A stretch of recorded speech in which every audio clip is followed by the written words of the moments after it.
Hi everyone. This is your Unit 1, the staff, the clefs, and ledger lines lesson. This will correspond with the Unit 1 quiz, so let's get started.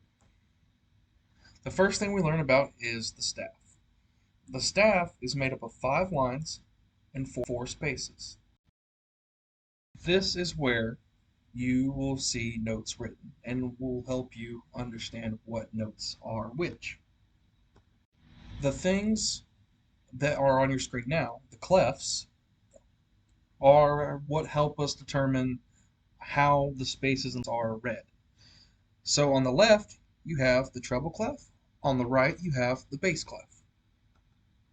Let's look at the treble clef. The treble clef is also known as the G clef because the swirl at the bottom surrounds the note G. If we go up to the next space, we have an A. And then B, C, D, F, and all the way back up to G. As you can see, the letter names that we use for the notes are A through G, and it is a cyclic motion, meaning that it is a circle of notes. It will always be A, B, C, D, E, F, G, repeating over and over and over again. Any other letter besides those notes are not used. So let's look at the top G, at the very highest point. What happens if we wanted to put an A in the next spot up? We use these lines called ledger lines that extend the staff when we run out of room. Now let's look at the bass clef.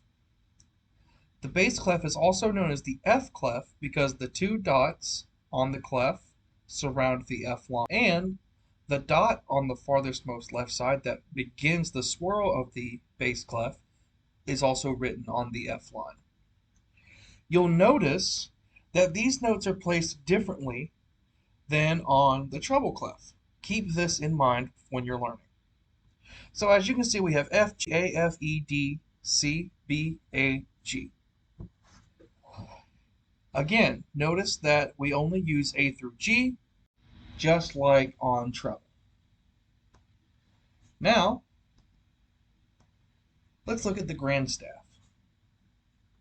The grand staff is what happens when you put the treble clef on top of the bass clef together. These notes are conjoined at the middle by middle C. Middle C is determined by walking steps and lines down from the G on treble and a step from counting up steps and lines from the F in bass, making 2 staves of music connectable and readable. Hi everyone. This is your Unit 1, the staff,